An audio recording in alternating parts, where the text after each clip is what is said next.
Hello, everyone. My name is Dr. Calynn Lawrence. I am the founder of the Holistic Healing Source for Marginalized Society. Thank you for joining us. A little bit about me: I have my doctorate in pastoral counseling, and I have multiple board certifications as a trauma specialist, as well as being a credentialed neuropsychotherapy and neurocriminology professional. And I'm very excited to get into our lesson today. It's one that's near and dear to my heart. So I'll go ahead and get started so we don't have to delay. Alrighty. So the importance of offering a safe space for the community as a spiritual or religious leader, and how to avoid inflicting shame when offering religious or spiritual counseling, guidance, or direction. Let's start with why creating a culture of support and empathy within your church or any faith based organization is essential for the well being of your congregants and the community. Firstly, and most importantly, inclusive spiritual care can be life saving, literally life or death. It has been scientifically proven by numerous studies with varying populations that effective, inclusive spiritual care can be a life saving boost to mental health for those of faith, regardless of the specific religion that they practice. So that can be Christianity, Islam, Judaism, Hinduism, Buddhism, folk religions, etc. Doesn't matter. They all have a positive correlation for inclusive spiritual care boosting the livelihood, and the quality and quantity of life for populations. It has been shown that receiving consistent, compassionate care from your faith based community, especially when the leaders model this in their behavior, can significantly reduce negative emotions such as anxiety, depression, anger, and hopelessness, while increasing positive emotions such as optimism, perseverance, dedication, and desire for civic involvement or volunteering, when the spiritual teachings are aligned with the individual's values and identity. Because of this, making the concerted effort to create a culture of support and empathy within your organization is essential to maximizing the well being of your congregants. So, with all of this being said, with all of this, great hype around inclusive spiritual care, effective, relevant spiritual care, really making a positive impact on people's lives, both quality and quantity wise, what does that even mean to offer inclusive spiritual care, right? Well, in summary, inclusive spiritual care is when clergy make the intentional, emphasis on intentional, habit of offering services that are available to and welcoming toward, hear me out, people of all backgrounds, such as race, gender, hear me out, sexuality or sexual orientation, as well as gender identity, if different from the sex they were born as, criminal history, education level, class, or abilities. Some examples of how to do this include allowing women and disabled people who are not historically or currently at large able to do this within, especially the Abrahamic religions. Most of the Abrahamic religions and denominations within those religions, allowing women and disabled people to hold active leadership roles in your organization. That would be a great way to show appreciation and respect to the leadership capabilities, the intellect, the dedication of women and disabled people within your congregation, allowing them to take up active leadership roles. Now, I understand that a lot of the Abrahamic religions and their subdenominations may be patriarchal in nature and believe that the man is supposed to take the lead and all of that. And then when it comes to people with disabilities, even if they are men, they may feel that they're not capable of having leadership roles due to certain limits they may have on their lifestyle.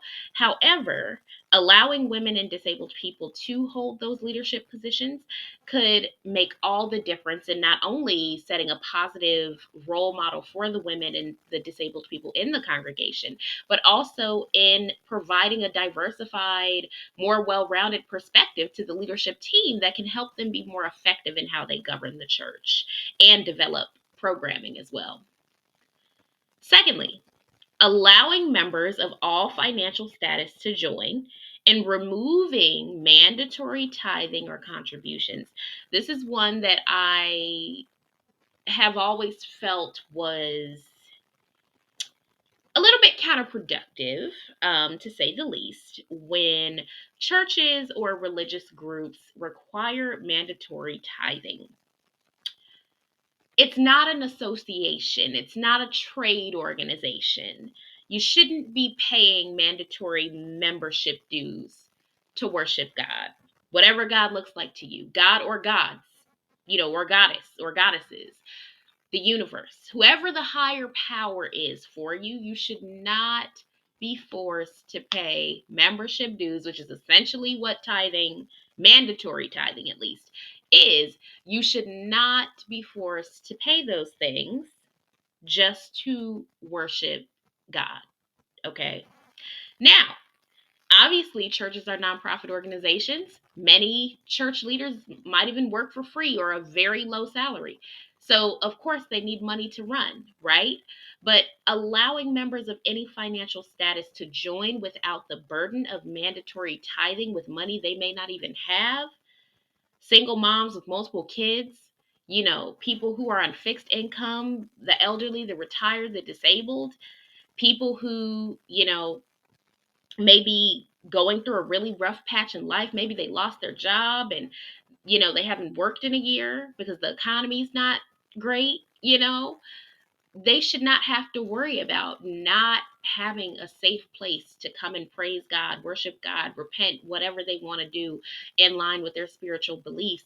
They should not feel that their spiritual place of comfort in worship is compromised due to their financial status.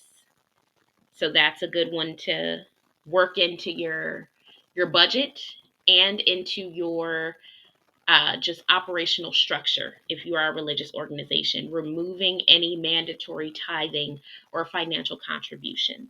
Because big picture, people can contribute if they don't have the money in a lot of ways outside of financially that can be just as beneficial to the church. Maybe they don't have the money, but they frequently volunteer. Maybe they don't have the money, but they're out in the ministry heavily, bringing you new members who can contribute financially. There's a lot of ways that people can give back to the church, no matter what the denomination is, no matter what the religion is. There's a lot of ways they can give back and support without being forced to pay what are essentially membership dues. Third, being an open and affirming church that accepts the LGBTQIA plus emphasis without harm, right? I I know that there are a lot of churches, and I'm going to step on some toes with this, but it needs to be said. There are a lot of churches that claim, okay, to be open and affirming and that they accept the queer community or the trans community. However, that is really just code for you can come here and be preached to, but we're going to constantly remind you that you being queer or trans is quote unquote a sin according to our doctrine. And if you want to be saved, you need to rid yourself of as much sin as possible. And that's not what I'm referring to here. That's very harmful in the same way that being overtly against the LGBTQIA in your churches.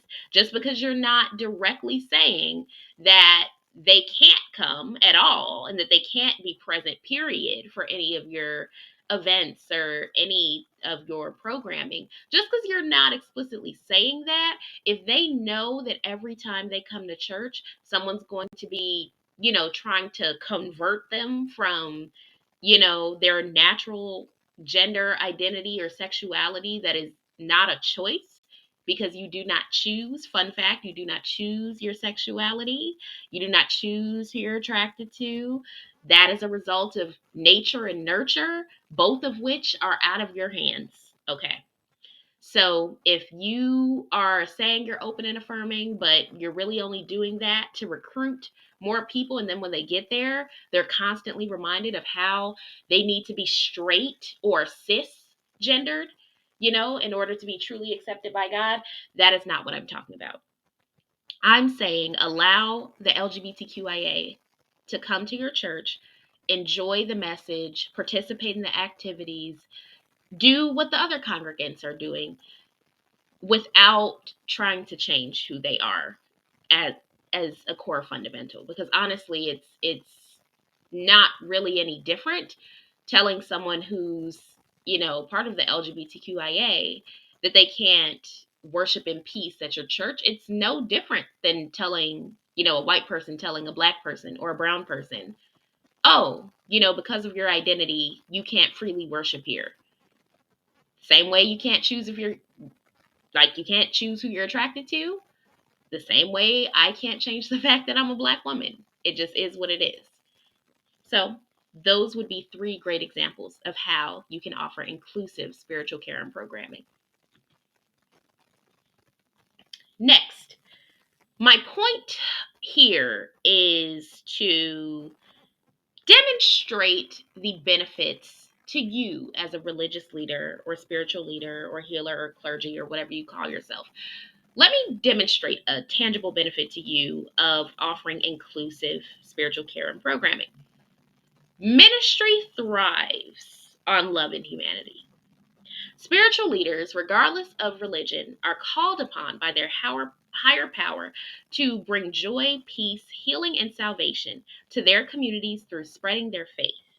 Studies have shown that whatever their ministry focus, clergy who lead from a place of love and humanity with conscious, inclusive practices are more effective in recruiting and retaining supporters. Thus, your ministry can quantitatively and qualitatively improve by making an effort to do this. Here are just a few ways that this can happen. First, optimized outreach. Your target demographic, i.e., the types of people that your ministerial campaigns appeal to, will expand because of your inclusivity. So, if you have more people that find value in your ministries, you will attract more potential congregants or clients to take part in your services. Next, increased loyalty. People are more likely to stay somewhere that they feel seen, heard, and appreciated. So, cultivating a ministry that makes participants feel like their personhood is accepted, represented, and cared for will amplify the loyalty of congregants and clients, especially those from largely marginalized populations within organized religion. Okay, this will set you apart. Those vulnerable populations are often finding themselves with little places where they feel like they belong. Hence the B in DEIB, belonging. So, we're talking about namely women, the disabled, and the LGBTQIA here. Okay? If they feel like their personhood is accepted, represented, and cared for, again, it will amplify the loyalty of them to whatever your organization or your practice is. Lastly, distinguished reputation. Because true inclusivity is unfortunately not widely practiced in most organized religions, those who do will stand out from the crowd, hence what I just said. Faith-based communities that emphasize their uniquely nurturing and encouraging culture can make a name for themselves among harder to reach audiences, i.e., millennials and Gen Zs, those with religious trauma, and the spiritually unsure or undifferent. By operating in a truly inclusive fashion, you can have a leg up in your ministry work with the harder to reach audiences, millennials and Gen Zs, those with religious trauma, and the spiritually unsure and different. So keep that in mind. How being compassionate and professional when interfacing with others strengthens your appeal as a religious or spiritual leader. 1. Diversify your abilities to maximize your impact. Due to the constitutional separation of church and state in the U.S. and similar laws in other Western countries, the field of spiritual leadership is minimally regulated by the government so as to minimize infringement on religious freedom. However, this creates a substantial gap in the professional education and experience of clergy that can limit their ability to conduct themselves in a way that is palatable to people of varying backgrounds, especially those who aren't part of their faith group. To maximize your influence as a ministerial change maker in your community, it would behoove you to go above and beyond the minimum ordination requirements and develop skills and knowledge in the social scientific fields because you work so closely with the public, such as business, sociology, psychology, or public health. Many clergy don't take this step, so it makes you shine as a well versed contributor in the field who can speak not just to the art of divine healing, but the science of human innovation. Here are some ways that you can do that. You can enroll in professional or college level classes, online or in person, within these fields. Again, social scientific fields, business, sociology, psychology, public health, etc., with programs that offer verifiable credentials that you can add to your CV or bio. You can also volunteer at social services agencies, hospitals, clinics, or nonprofits that will allow you to learn by experience. And lastly, you could also follow us, the Holistic Healing Source for Marginalized Society, on Facebook and Instagram for engaging social media content and subscribe to our free monthly newsletter for educational resources like this. Here are some things you can do with expanded expertise. By completing additional training in the social sciences beyond the minimum required doctrinal knowledge or ministerial experience for ordination in your religion, you can impact more people and do more good.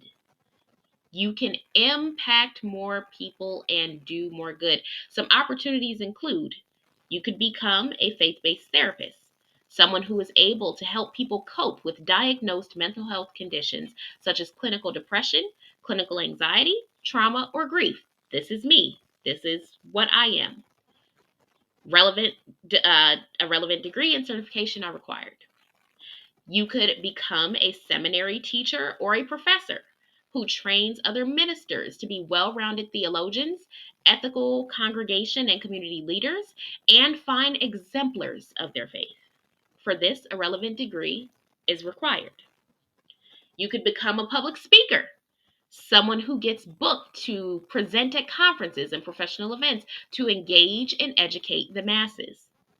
You could also become a consultant, someone who helps other clergy and religious leaders grow their ministry through your talents in business marketing, communications, or operations. Next, let's talk about the explicit and implicit shameful practices to avoid when offering religious or spiritual services. Firstly, lead by example, lead by example through your words and actions. Ministerial temperament and behavior are crucial components to growing and maintaining a happy, healthy congregation. Thus, if you want to be an excellent example of inclusive, compassionate spiritual leadership to your flock, you need to strive for a reputation that is kind, ethical, and community focused. You are a vessel of your higher power who has blessed you with the life purpose to help society through spreading good cheer. To do so, here are a few key tips. Avoid any type of shunning for congregants unless they have proven to be an imminent threat to the congregation. Emphasis on this. Religious excommunication has been proven to be psychologically very traumatic and can cause long lasting harm. If you watched the presentation we did on the effects of how trauma can impact the body and the brain, this is one of those things. Religious excommunication can create a sense of trauma within people. They can even develop PTSD from it, depending on the extent and the circumstances. So it's very serious. Thus, shunning is not by any means a loving practice for the recipient, and it should be done only to protect congregants from criminal danger. Criminal danger, okay? Not quote unquote moral danger that is only dictated by your religion, which, as we talked about before, while I encourage people to have faith, and I myself am a woman of faith, no religion can be proven point blank is the one true religion. It cannot be done. Scientifically, it is impossible. Okay? So, shunning someone and causing all of that trauma cannot be viewed as anything less than inhumane if the reason for the shunning was only because they no longer agree with the practices of your religion, or maybe they no longer follow them, or whatever the case is. If they are not a criminal danger, a threat to the actual current mortal life of the congregation, shunning and excommunicating them should never happen. That means assault, death, robbery, etc.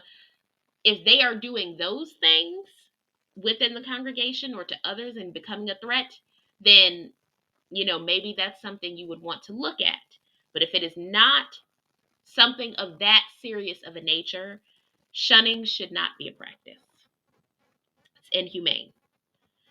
This should not be used for congregants committing quote unquote sins, as imperfect humans have no ability to be perfect in whatever sense of perfect looks like for us, depending on our religion. Because honestly, sins depends on the religion you're a part of, right? Sins for a Christian may look different than sins for a Muslim and sins for a Buddhist. So, it's just so relative that you should not be shunning people for that. Those things should be left between them and whatever higher power or God, goddesses, the universe, whoever they serve. Those things should be left between the individual and the higher power that they worship. Next, avoid any type of queer or trans conversion practices or language. Okay. It has been significantly proven scientifically that sexuality and gender identity are results of nature. Okay? Our DNA, biology, neurology, and nurture, upbringing, life experiences, societal influence. Hence, they are not now, nor were they ever an active choice. And people should not be berated or humiliated for this. I always ask straight people, do you choose to be straight? Or are you just attracted to the opposite sex?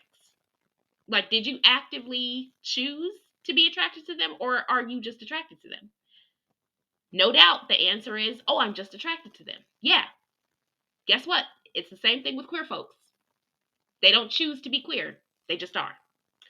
So, keeping that in mind. And in fact, numerous studies have confirmed that conversion programs for queer folks and trans folks are not only ineffective, but they can dramatically impair someone's mental health and their faith, with notably high suicide risks. So not only are these conversion programs harming them tangibly in terms of their mental health and putting them at much higher rates of suicide risk, but it also is damaging their faith with whatever God you serve. So you, as a spiritual leader, if your goal is to get them to strengthen their relationship with the God you praise, why would you then have them endure these ineffective, problematic, inhumane conversion programs, which will then only make them resent the very higher power that your religion stands for. And they will also resent you because you are the one inflicting the pain as the religious leader who is executing these programs. So, to be truly inclusive means that someone should be able to come to your church, trans, gay, cis, or straight, and worship just the same. Whether they are there to praise and thank their higher power or to repent, they should not be disallowed from participation. Always speak to others with warmth and understanding. While no one is perfect and we all will have our good days and bad days, it's natural, we're human. It is critical that faith leaders display a continued sense of compassion and support for humanity as they are viewed as agents of God or gods. I'll say that again. It is critical that faith leaders display a continued sense of compassion and support for humanity as they are viewed as agents of God. You are held to a higher standard, and you should be. You are viewed as a vessel of the higher power that people are praising. You are leading the charge. You're leading the congregation. You're leading the ministry. You should be held to a higher standard. It only takes one strong negative experience with clergy where someone felt ridiculed or harshly judged for them to turn away from religion for good. To avoid that, you should strive to offer the same positive, quote unquote, customer service experience with your congregants that you would do in a business establishment. Next, be a blessing to the community. As a faith leader of any religion, you are morally tasked with charitability as a part of your job description. Divinely inspired humanitarianism can not only be a powerful tool for ministry, but it tangibly helps better society. Many times, people will cherish aid and assistance during hard times far more than they will appreciate a piece of literature or a sermon that they don't feel is relevant or interesting. Clothing the needy, feeding the hungry, offering monetary contributions to the poor, or even volunteering your services to someone who is struggling are all impactful ways to make a difference in their life.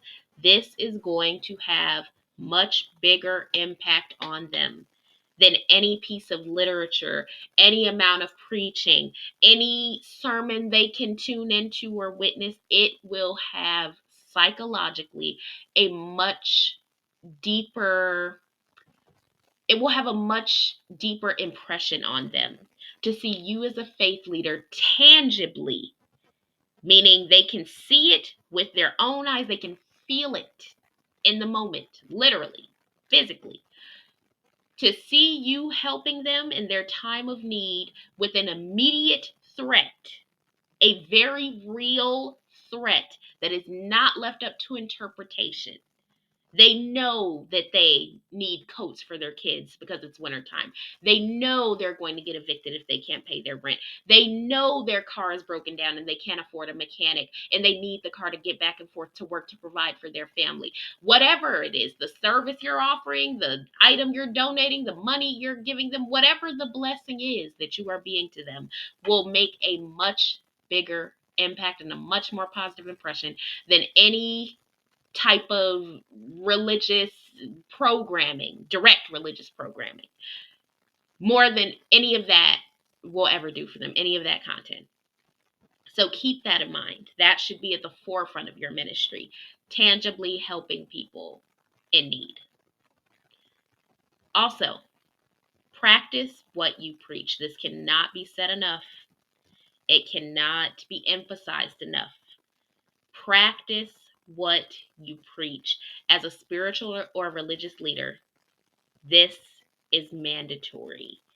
And even though so many people do not do this, yet they are in ministry and they shouldn't be, you know, even though a lot of people disregard this, be the change, be different, practice what you preach.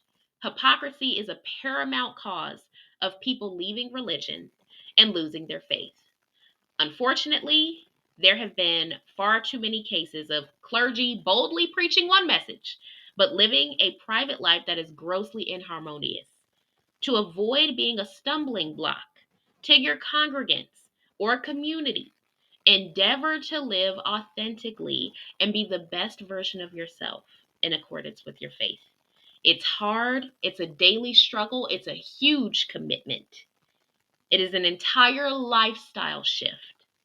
But if you are being authentic to what you are preaching, you are a living testament to the power of whatever faith you represent. Be the change. And as always, here are the references. I have the reference slide for those of you who would like to do some further research and see what we used as the basis for this presentation today. Thank you so much for tuning in with us, and we look forward to seeing you at a future training.